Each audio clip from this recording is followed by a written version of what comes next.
station with the best music. Best music. I love the music. Best music. Angelos House on Site Radio.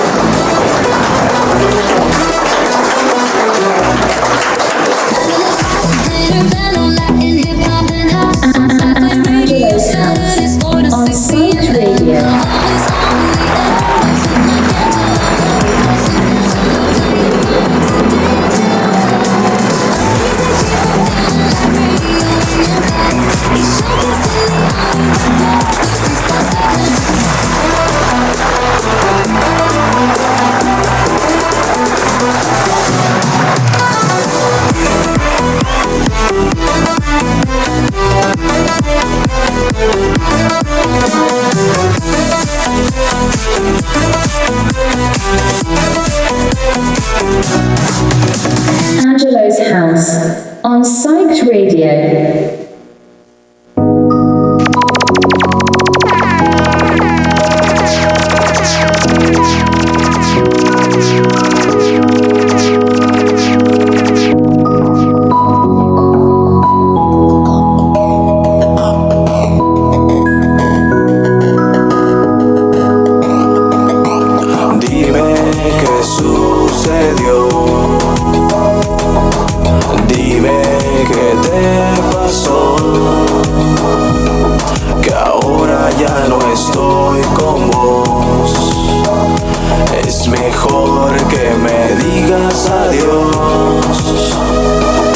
Pregunta qué pasó, solo fue un error que de repente sucedió. No fue suficiente un adiós, siempre regresando con la misma intención, repitiendo la ocasión. Ya no son mi tentación, mucho menos una opción. Voy en otra dirección donde no importa tu opinión. Que si tengo 1,000,000, que si vivo en mansión, solo tengo un sillón que me relaja la tensión. Esta vida de ficción, entre esta dimensión, tus recuerdos están en extinción, cambiando la visión de la siguiente generación. Dime qué sucedió, dime qué te pasó, que ahora ya no estoy con vos. Es mejor que me digas adiós. Dime qué sucedió.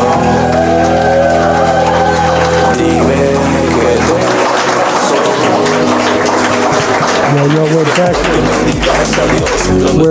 back, and right now you're listening to JT Avalos, Que Sucedió, our special guest today on Angelos House, man. Give it up right now for JT Avalos in the building. How you doing, brother? You can get close to the mic, my brother. Let me get your levels. How do you levels? Yeah. Can you hear me now? There you go. My bad, brother. My bad. Here we go. Level it. Hey, man. Thank you for coming through, man. El Salvador en la casa. Yeah. Thank you. One second.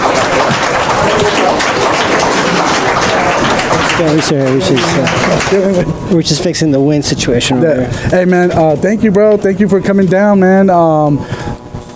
Introduce yourself to the people. Well, I got a long name that I was telling you earlier. Yes, your real name. My real name is Juan Jose Avalos Hernandez. Okay. But I go by J, or by JT Avalos in the artist world, Mm-hmm.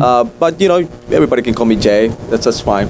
That's dope. So, cuéntame un poquito de este sencillo, ¿Qué sucedió? Talk to me a little bit about what inspired you to do this record, and tell me a little bit about the record. So this song, I wrote this song a while ago. I was going through some love story, and I wrote it probably 4 years ago. But I just got the chance to release it recently. But it's been I wrote it a long time ago, But and through the time I was just editing and stuff, and I was blessed to come and redo it again and finally have a final product, to release it to the world, and I like it. I like it a lot. I hope people, they can listen to it, like it, enjoy it, and hopefully, obviously I don't want anybody to be heartbroken, but but if they like it, it reminds them of something. I'm sorry, but that's the song right there. The song's been there for a while. So a heartbreak inspired the story. Yeah, that's how it started. Yeah, most of my songs are actually like stories that I've been living through. I usually don't write things that I don't go through, you know. Yeah, most of these songs I try to stick with love, you know, my love stories and things that happen in my life, you know. For as far as right now, that's what I'm going for, you know. But there's also songs that I have written that are like more like being like an immigrant, you know, and crossing borders and being a single father and stuff like that I'm working on, you know, and hopefully like someday soon, you know, like we get to those other chapters, you know, like talking about some other real stuff about just my personal life, you know, like. No, I actually, not to give too much away, but I love the record you did for your daughter, and we had a privilege to have my wifey sing on it, and you know she sings in the choir, and you know normally like for her it's all about the message that you have, and when she heard it she was just like, of course I'm gonna be a part of it. But I think, oh damn it, I shouldn't have said nothing. My bad. Sorry if it's fine. My daughter's watching it right now. It's fine. My bad. Damn it. You know what? Keep your mouth shut, Mike. No, but I say that because I think it's a beautiful thing.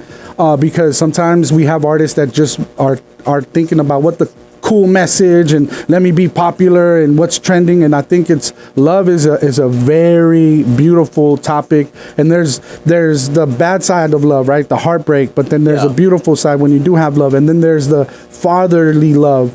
You're a father. Talk to me a little bit about how that affects your songwriting. So you know, like becoming a father, like actually like it helped me it affects my whole life, you know, because as people will know now, like I'm a single father. My daughter's 15 years old, but I've been raising her since she was like 3 years old. You know, most of the time she's been with me, you know, all her life, and you know, like having her is, you know, when I want to do something, you know, that I shouldn't do, you know, like I think about it, I'm like, oh, I have my daughter, you know, like, I shouldn't be doing, I should not be doing this, you know, so you know, stop me from putting myself in situations that I don't want to be put on, you know, myself into, and like it helped me to develop and myself faster, you know, to grow faster, you know, to mature faster, you know, because I got a little one that is being dependent, you know, it depends on me, and obviously, you know, like I'll be with her for, you know, I'll be there for her for the rest of her life, my life, you know, but yeah, you know, like I feel like so excited about the song, you know, and I'm, you know, hopefully we can get it soon, you know, and thank you so much, you know, for having your wife. Like it sounds amazing. It sounds like exactly how I was picturing, you know. I couldn't do it, but, you know, but thank you, you know. Like it's perfect. It's for an amazing, beautiful young lady. Your daughter is amazing, bro. You're doing a great job with her. It's not easy raising a daughter, especially being a male. What do we know about being a woman? You know what I mean? Exactly. So it's tough. It's really tough. But bro, like she's a smart one, bro. She is. You know, I was just talking to her. She was talking to her counselors, and apparently she will be graduating a year before. Wow. So yeah, congratulations. She's like, you know, she wants to go to MIT or some other universities, and I'm more in, you know, like I'm there to support her, and you know, like I just want to see her happy, you know, and raise a good woman, you know, like raise a good human being, you know. Yeah. Now you're doing it, man. Real quick, man. We got Easy. What's up, Easy? How you doing, brother? What's going on? Aquí nomás en la casa. Man, we've been running around. We had the video shoot right now. We had a workout. We went to the Sutro Baths, and then we didn't know how down we had to walk, and then that walk up all those stairs, and with camera equipment, it was just, we're a little gassed. But I felt like a tourist in my own city. But Easy, he's my co-host. He's my business partner. He also does design, man. But how you feeling, bro? Good, man. She's enjoying the nice weather that we have here in San Francisco. Beautiful day, man. We're it's a little windy, pero it's nice. We got the cable car outside. You know, we're right in front of Market Street. We're gonna jump back and forth, but I really want to just talk a little bit about like the sobriety side of what we're doing. We got a couple guys. Shout out to our guys out there that are listening. Some of our radio members, they're not here right now, but you know, a lot of them are going through sobriety. Shout out to my drummer. He's okay with me sharing this. He got his 4th DUI, and he works with a very dope union. It's an elevator union. So he crashed his truck, and after that, you know, he realized, okay, 4th DUI that's my time to like give it up. You know, I can't control this. But he is 8 months, not going on his 9th month of sobriety, and the first time in his life that he's been, you know, that sober. Just clear-headed. Some of us could handle alcohol, and it's not to bash alcohol, because, you know, some of us still have a drink. Some of us that could control it, you know, but some of them have like some inner demons, and that's including myself. I can't. I wish I could just be that guy that could just be drinking a lot, but I can't. But this right here, Palace Beverages, it was so delicious. First of all, let's talk about how I discovered this. We did a video shoot at 1015 Folsom. You know, shout out to 1015 Folsom. Beautiful place. And man, talk to me a little bit about this drink, and can you introduce the guests that we have? So I got in touch with this drink because my friend Shingo was telling me about her friend, and she made this drink, you know, non-alcoholic, and since I've been sober, I want to try, you know. So I tried it, and he got me in touch with Diane, and you know, and that's how I got introduced to it. And that day that we were shooting the music video, Shingo was like, hey, you know, take the bottle. You know, I was like, oh yeah, you know, yeah, let's drink the bottle. You know, let's drink the bottle and the little, you know, and put some ice on it, and we're just sipping it. And yeah, it's great. It's great. You know, it's a really good choice for people that don't want to drink. You know, it just, you know, just gotta make sure that, you know, people know that there's other stuff there. You know, than just like, because me, I just drink ginger. You know, ginger. I don't want to be drinking ginger all the time. Yeah. So, you know, might as well just drink something else delicious. You know. Yeah. Yeah, and yeah, you know, that's how I got introduced to Diane, and you know, we've been talking about it, and I'm trying to help her, you know, like connecting with people. Is, you know, like the more people get to know her product, you know, the best. You know, like people should know about this. You know? Yeah, no, it's amazing. Thank you, Diane, for coming down. Can you talk to us a little bit about Palace Beverages, and when did you start it, and what inspired you to start it? My best friend died from drinking when I was 22, and then when I was 25, I finally quit drinking, and I realized there was nothing for me at the bar, like at all whatsoever. It's like Red Bull or juice, and I just figured there has to be something in between. There has to be something good, but there wasn't. So I just made it. I launched it about a year and a half ago in San Francisco, 1015 Folsom specifically. And it's just a great drink for non-drinkers or people that want to take the night off, or even switch between alcohol and Palace, and still have fun and not have to drink, which is apparently a revolutionary concept. Yeah. That's amazing. So you said like when you were 25. So I was like about a year ago when that happened. I'm 30 now, so it took me some time. I still I had to quit drinking, but it was kind of like an on and off thing. And, you know, when you finally stop drinking, like the whole world opens up for you. And I think if more people knew this and more people had access to things that were better for them, they could make better decisions when they were out. So that's really the concept. So when you decided to stop drinking, how hard was it? What worked for you and what didn't work for you? Because I assume you probably tried a couple times, maybe. Yeah, it definitely takes a couple times. It's progressive, and then when you go out, it's super awkward. Like you almost feel like you don't know how to go out, and everything is kind of like not made for you. So I just wanted to make something to make people feel welcome and like included in spaces that are nightlife and things that you typically think of like alcohol. That's amazing. So it's an adaptogenic citrus, and it's 0 proof, but there is a little bit of coffee or what do you have in here?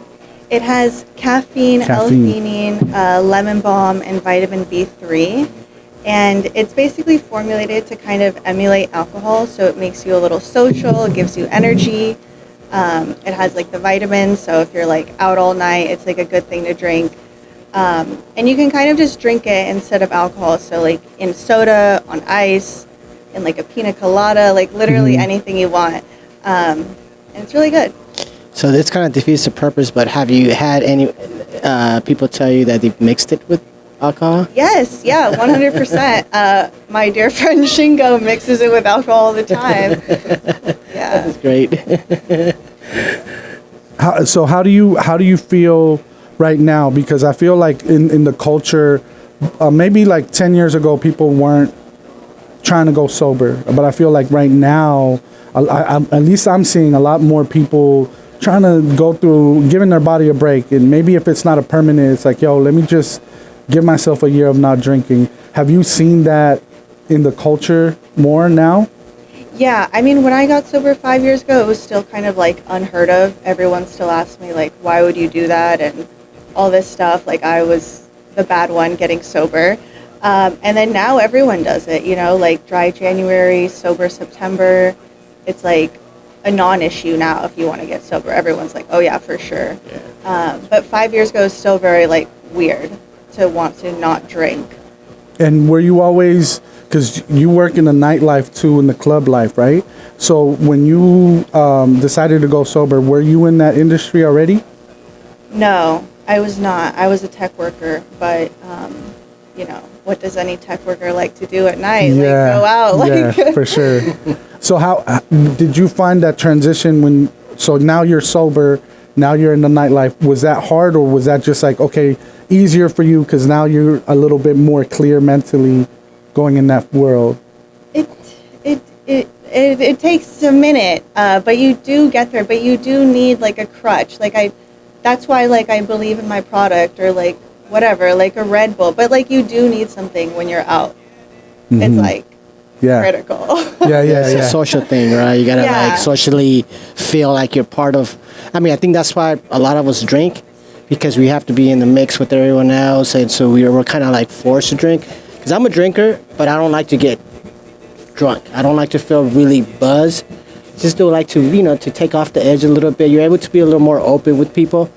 But I think that's the issue, that you think you have to, maybe the act, right? The act of drinking. Same thing with smoking. When they ask a lot of people when you're smokers, it's like it's the act of actually getting the cigarette, lighting the cigarette, taking that first drag.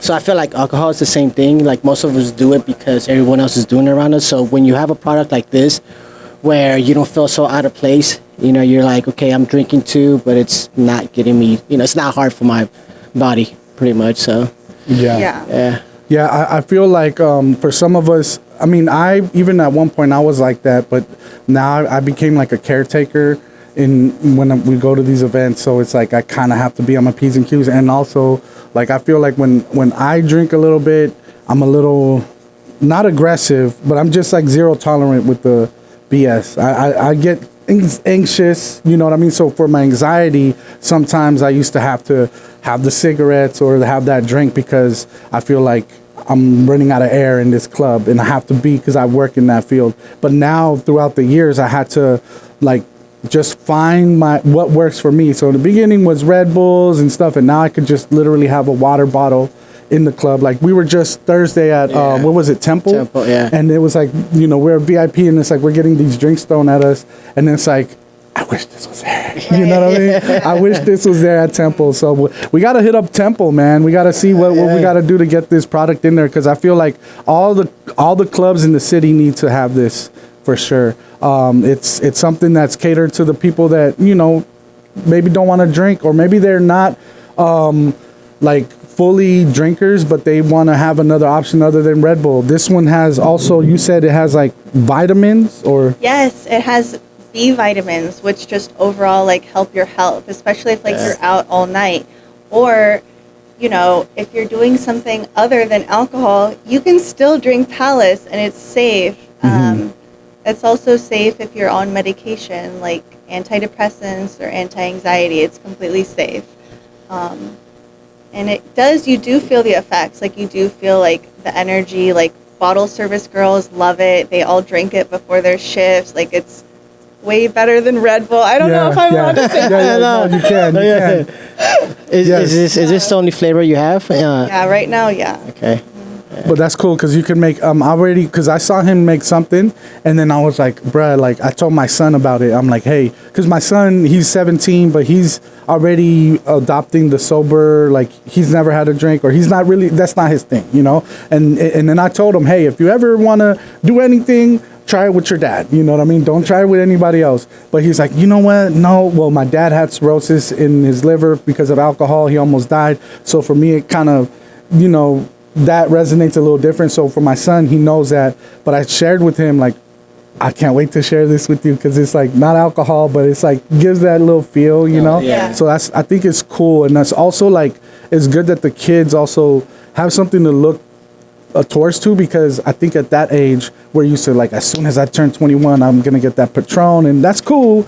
But it's like, it's good to have, you know, kids like, yo, that's my drink. That's what I'm looking forward to because it's gonna be good for me, you know. So I think that's an amazing thing that you're doing.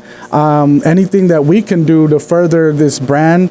I know that there's gonna be more flavors, and I know this is just the start. You know, it's new, but I think it's such a great product. I applaud you for that. You know, anytime you need any help from us, you know, promoting, you know, count us in. I want to talk a little bit about the nightlife though, right? So in the nightlife, because that's, you're in the nightlife. I met you, yes, we recorded, but you work at Midway and where else? And I hope it's 15 here, you know. Well, it's tough, man, you know, because it's like long hours all day, you know, all night long, and you know, talking about alcohol, you know, like now that I'm being sober too, you know, it's really hard. I mean, it was hard at the beginning, you know, like, cause like he was saying, what's the name of it? Sorry. Easy. Like Easy was saying, you know, like sometimes you just do it just to blend in, you know, to just be in this like in a social, you know, circle, you know, and one thing take to another, you know, 1, 2, 3 drinks, you know, and then, you know, by the end of the night, you know, you just, you know, pretty tipsy, you know, and you know, like, it's hard, you know, because sometimes, you know, like, when I go there now, you know, I just drink, like I was telling you, got ginger ale, you know, and I'm just looking everywhere, you know, like, and, you know, everybody's drinking and shit, and I'm just like, sorry. Yeah, no, you're good. And I'm just like sober, right? I'm standing, you know, like just looking at everything, and I know it's a different feeling, you know, it's a completely different feeling than being drunk, you know, drinking, you know, or smoking, you know, it's just completely feeling.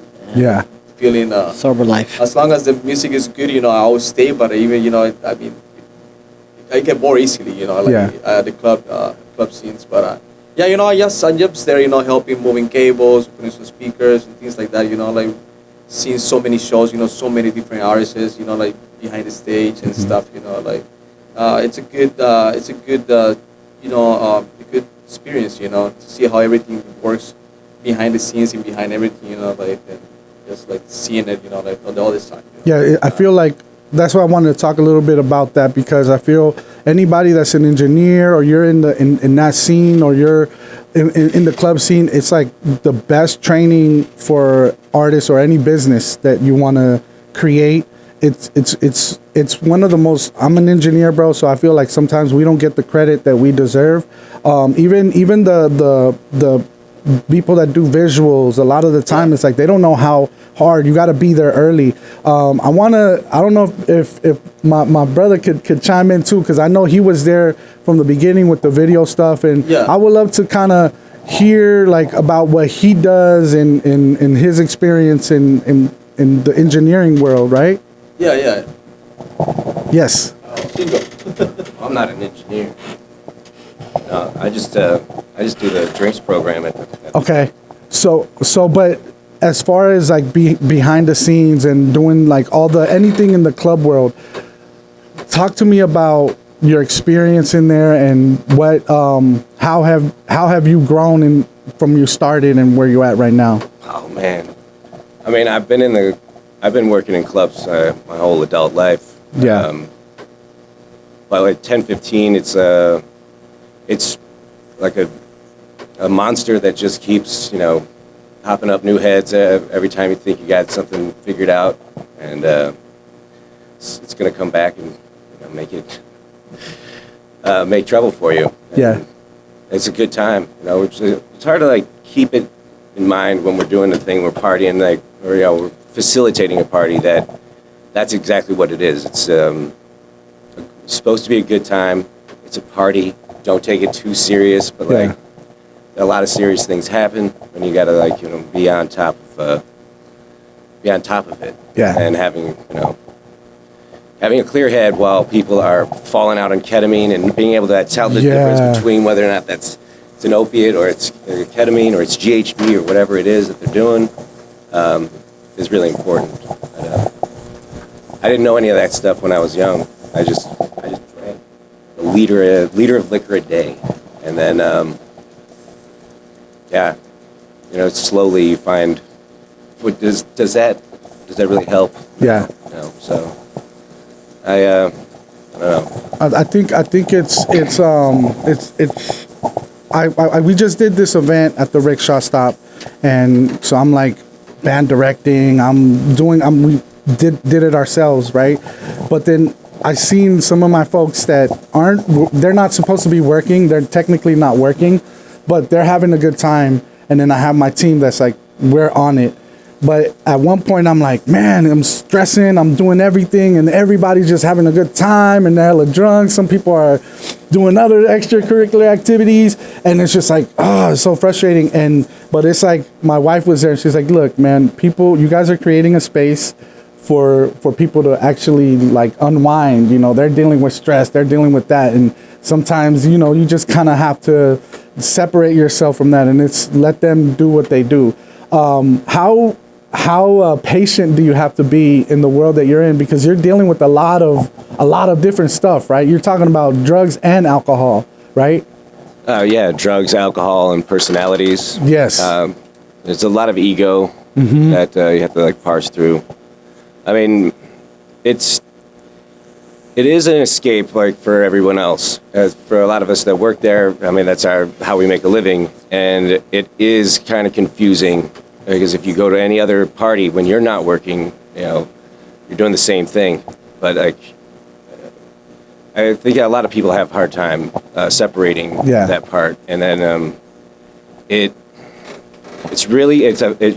happens really fast when people start to fall out in that scene. It's because they're not paying attention to, you know, compartmentalizing their life from their work, seeing that other people are out and they're there to escape their mundane life, right? Like everything is like fabulous, glamorous, just loud flashing lights and loud noises, and we need to take care of them and as well as each other, but like not. It shouldn't be that like the people that are working there are getting overwhelmed. You just have to remember to breathe, and like it will end. Parties will always end. Yeah. Like, you know, you want to be standing up when that happens. Yeah. So I mean, it's not easy, but just you gotta keep a clear head. Yeah, you gotta be. I feel like you gotta be conditioned. You have to have patience, experience in that nightlife, because if not, man, it's like it'll get you. It'll get the best of you. You love music, I assume. There's a lot of different genres and different type of parties that 1015 be hosting, right? Yeah. What talk to me about the different exposure to different genres. I'm sure that there's a genre in there that you might not like, or maybe you had to grow to like because now it's over and over, or you still like, nah, I hate that genre. I mean, there's a lot that I don't understand. Yeah. Like I'm really into drum and bass, but we don't really have a lot of those parties at 1015. We don't really have as many bass parties as we used to. But now there's like genres that I've never heard of before. Like I used to joke that everything was tropical house because someone said that, and I was like, that's not a thing. But apparently it is. But like hyper pop, that one's hard. It's hard to get into because it's over fast. It is not. It's overstimulating. Yeah, we had a hyper pop show. I can't remember who it was, but there was a drum and bass party down the street, and they came out with protest signs protesting the hyper pop show, and I was like, that's a great marketing thing to get people to find a different party. But yeah, we haven't had one of those in a minute. But I mean, every Saturday is the Latin night, and that's a tough thing to go through every week because it's a lot. Yeah. The Latin party, they come out to party. Yeah. and they drink a lot. And we're week after week for, I think this is now 15 years. 15 years of pura on Saturdays at 10:15. And and when I was first starting out there, it was just like high school, right? Like everything about it, I was like, man, it's just like when I was in high school, kids I grew up with and stuff. But like the party itself, like, was just like wearing on me. Where I'm like, I can't do this, man. I cannot do another pura. I did 150 of them in a row. That's a lot of Saturdays, man. Yeah. Yeah, it's a lot of Saturdays, and that's been the whole 15 years. Has that been Fred doing them? Yeah. Damn. Yeah. I mean, during the pandemic, when we're shut down every Saturday, I would just be like, man, what I would give for a pura right now, man. Just go and do that thing, go to that monstrous machine of a party. Yeah. And, I mean, it's come a long way. It's the production going on there, Yeah, what Fred's been doing is it's intense. Yeah. Yeah. It's like Carnival every Saturday. Yeah. Yeah, I love it. It's definitely it's my most familiar party, and because we do it every Saturday. But that's where you guys have the big astronaut, spaceman. Yeah, the 20-foot astronaut. Yeah, they're probably putting that up right now. Oh yeah. No, that's amazing. Yeah. So I'm gonna go do this after this. So have you seen like a change in musically in the culture just with the scenes right now within the last years, or has it been consistently? Without a doubt, there's many changes. Like 10 years ago, the bass music scene was huge. I mean, everything was a bass party and overly intense. Like when trap came out, like, people were just losing their minds, loving it, throwing beer bottles at the DJ and stuff. Show them how much they love them. I was like, that's crazy. The kids nowadays are a little bit more reserved. They definitely drink more responsibly than I've ever seen. I'd never asked for a water in between. I would just shot a beer, shot a beer. Like, never have a water in between. Yeah. Or anything like that. They self-police themselves about drinking. Yeah. I rarely ever see them fall out. Yeah.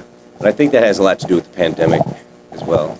But musically, I think it's still, the scene itself is still very much like in the head. You want to escape in some way.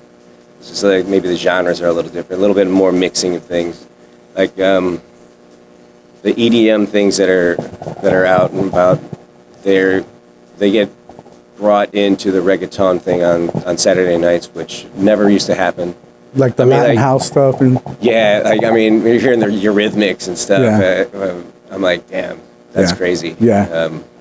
But that's just the nature of things. Things are always going to change like that.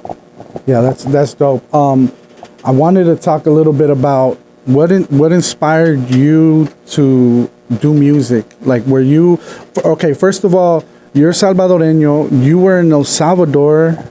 Till what age? Probably 8. 8 years old. Yeah. So at 8 years old, what was young JT dreaming of? Well, I mean, I wanted to be an architect. An architect? Yeah, that's what I always I wanted to be an architect, and I wanted to be something with like law enforcement type of thing, But then I came over here, and things took a different path, and I started doing music in high school. It was one of my classmates. He was heavy into hip hop, and old school stuff. And I remember seeing him, and he showed me songs. I was like, I want to do it, and that's how everything started, like we record like some, probably like, I don't know, like 10, 20 songs, but it was at the very beginnings, I think it was 2000, I would say 2010 maybe before that.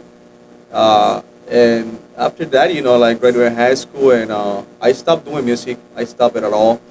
And a few years after, I went back to writing, and I met somebody else, and we start like he would start like producing some songs, and you know, and I started sharing it with some of my closest friends, and you know, I started getting like really good support, and and what do you say? Me daban críticas, pero críticas constructivas, you know. So it motivated me to keep doing it, you know. Like used to tell me that, you know what, you actually have something, you know, like just keep doing it, you know, practice, you know, and at some point, you know, like the last probably like couple years, 3 years, maybe like, or what do you know, like 3 years.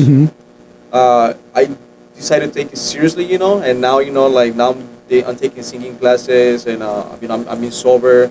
I'm doing like hot yoga and Pilates and stuff like that, you know, like I'm trying to do this 100%, you know, and be like serious about it, you know, like and you know, I'm really careful when I write my songs, you know, that I don't want to put any like cuss words or like vulgaridades, yeah, or or any anything. stuff that, you know, I don't really write about like vulgaridades cases, like put women down, you know, calling their names, or drugs, or narcotics, or gangs, or power, you know, like I stay out of all that stuff, you know. I just try to just be more like what is fits better for my life, you know, what I go through, you know, like love and my personal stuff, you know, like that I want to share with the world, you know. Maybe I can help somebody, you know, maybe before they get into that relationship, you know, they can hear my song, be like, oh, if that happens with that guy, maybe I should not do it. Oh, be like, oh, that happened to me already, you know, like I feel his pain, you know, things like that, you know. But yeah, I decided to start like 100% music a few years ago, you know, like, but I've been doing this for like since I was a kid, you know, like back in high school. But like I just for the last maybe like 5-6 years, you know, I just been like focus on it, you know, and just I want to do this like 100% full time, you know, at some point, you know. Just I would love to start like opening for shows and stuff like that, you know. Like, yeah. I think it's great, bro. I think this is a race, not a marathon, right? And I think it's good. You've been at it for 5 years, but I think it's not until this year that you started taking vocal lessons recently, right? Yeah. And so I work with a lot of artists, and I tell all my artists, get vocal lessons. You gotta, if you're gonna be singing, you gotta open up your ear. You gotta train your ear. You gotta make sure that you know the note. Like if I say F sharp minor or F sharp, you gotta hit this note. All of that to have your. You got to train the ear, and I feel like that's super important, and I applaud you for that, because it's not easy. It's not easy to open up the ear and to develop and to say, hey, you know what, I'm gonna invest into my vocal coach. And shout out to the vocal coach, because she does amazing work, right? Oh yes, she does. She's really great. She's really good, really supportive. Like it's so like really positive, you know, like vibes and stuff. And she's always like, you know, don't worry, just take it easy, you know, but make sure that you practice every day when you're home, you know, and stuff like that. And you know, she's really good. She's really good at like keeping like really the positive vibe, you know. And I always tell you know what, like you're doing great, you know, you're doing great. Just and don't force it, you know, don't force it. She always tell me, don't force it, don't force your throat, you know, like try not to scream and stuff like that, you know, like you gotta take care of your voice, you know. Yeah, it's important. The last video that you shot, can you talk a little bit about that song and the video and when it's coming out? Well, we shot it with you. So we showed this song, se llama Oportunidad, a chance. We just shot it like the 18th of this month, I think. At different locations in San Francisco, 10:15 with Shingo. Shingo let us stay there, and you know, we went on the rooftop. We went to this other view by North Beach. I had this song. I wrote it a long time ago. Again, you know, like my other songs, and I personally like this song a lot, you know, because I had something that I had to get out of my chest. I knew I wanted to do a good product, you know, like at the end of the day, I wanted to be like a good song, you know, like all like levels and everything, you know, like right, you know. But I wanted to do it because I needed to get it out of my life. It was something that I had inside that I needed to let this out, you know. So I'm really glad, you know, that we were able. Thank you, you know, we were able to like shoot this song, you know, and I'm really excited. I'm really excited to see the full video. Thank you for sending me the short clip, you know. For sure. It looks really nice. I'm really excited. Shout out to Aunt Dez. Aunt was the one that shot the video. Yeah, man. Yeah. He was. I'm sorry, I forgot. All good. Yeah, man. Yeah, thank him. You know, like he did a great job. You know, I can't wait to see, because it was a lot of shots. It was a lot of work. It was like, what was it, from 10 in the morning to like 5 p.m. right? Yep. I ended up being all burned. You know, baby was burned out too. And, but yeah, I think that, it's always a great experience. You know, it's always something new that I push myself to do, and I'm glad I have like good people around me that they can tell me, hey, like do it like this, or do it like that, like, and so we can all work together, and just to make a great video, a great shot. Yeah, no, it was a dope experience. I love 1015. I've been there a million times. Fred, shout out to Fred, man. We've been there since like he said it, like 15 years. It's been when Stylo was back in town, bro. That was like the go-to spot, like back then. And now to see where it's at now, how much has grown, even musically. At one time it was just perreo, reggaeton, and now they're incorporating the house, the urbano house. So it's dope to see the growth, but to see it in the inside when no one's there, that's nice, bro. That was like a little VIP exclusive, and to try the fucking fire ass drink, bro. That was amazing. We're putting everybody up on Palace. And speaking of Palace, we didn't talk about where we can buy and support, and can you give all that information? Yes. So you can buy it on palacebeverages.com. We ship worldwide. And you can also try it at 1015, F8, the Continental Club, Monroe, and a few other clubs in the city. Amazing. So make sure you get that. Can you give your social media, the Palace? At Palace Beverages. At Palace Beverages. JT, your social media? I think it's at JT Avalos. At JT Avalos. JT Avalos. It's on all platforms and everywhere, like YouTube, Instagram, TikTok, Snapchat, X. Facebook. I think it's all. Yeah, but I'm more active on Instagram. Okay. I would say, yeah, and YouTube. All the songs go on YouTube, and obviously the music videos. Yeah, but if anybody wants any good updates, I would say Instagram. Okay. I personally don't have Instagram, like personal, but I just have my artist Instagram, and I do updates and all the songs and promoting stuff, etc., like through the Instagram at JT Avalos. So Oportunidad will come out soon. Stay tuned. Make sure you subscribe to JT Avalos' YouTube page, because that video is coming out. And that's gonna be fire. He had some cool little design on the shirt that looked like some LED shirt type stuff. We made it happen. But and also to my brother here, Shingo is the GOAT. Shingo's the GOAT, man. He's making it happen. Thank you guys for coming through. Do you have your social media? Okay, cool. If you know Shingo, man. Yeah. That's dope. I love it. Thank you guys for coming down. I'm gonna bring you down again when you drop the video. Anytime you need anything, we're here, to support. Thank you for coming down and sharing and creating this product. For real. This is an amazing product, and I know that this is just the beginning, So thank you guys for coming down. We're making this short today because we will be tapping in with JY right now. We're shooting. Where are we shooting, bro? Where are we going right now? It's the something beach. What was it? Starts with the M. Baker Beach or something? No. Yeah, Baker Beach, I think. So it's by Baker Beach, but we're not taking our clothes off, okay? We're keeping it PG-14, PG-13, you know what I mean? But make sure you check us out tomorrow. We will be here at FIRMELAB from 6 to 10. We got Susana from Calle 24, the nonprofit, amazing nonprofit from the mission. And we also have, who do we I think the name, if I'm pronouncing it correctly, it's Bebo. Bebo. Yeah, right, shout out to Bebo. She's super dope. She's a super dope vocalist. Can't wait to get to meet her and talk to her and stuff. But that's tomorrow, 6 to 10. Make sure you tap in. And until next week and until tomorrow, thank you guys for listening. Here we go.